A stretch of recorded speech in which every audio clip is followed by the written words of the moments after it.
ஒரு காலத்தில் இந்த உலகத்தின் நலனுக்காக தேவர்களும் அசுரர்களும் ஒரே காரியத்தில் ஒன்றிணைந்தனர். அது அமிர்தம் பெற பார்க்கடலை கடையும் மகத்தான முயற்சி.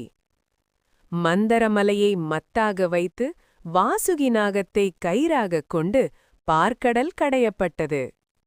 ஆனால் அமிர்தத்திற்கு முன் உலகையே அழிக்கக்கூடிய ஹாலாஹல விஷம் பார்க்கடலிலிருந்து வெளிப்பட்டது. அந்த விஷத்தின் வெப்பம் 3 உலகங்களையும் நெருங்கத் தொடங்கியது. தேவர்களும் அசுரர்களும் அச்சத்தில் உறைந்தனர். அப்போது அனைவரும் ஒரே குரலில் ஒரு நாமத்தை அழைத்தனர். ஓம் நமசிவாய.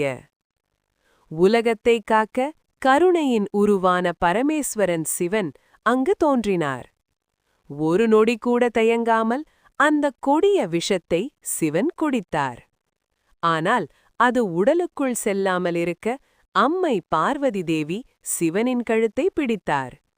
விஷம் கழுத்திலேயே தங்கி சிவனின் கழுத்து நீல நிறமாக மாறியது.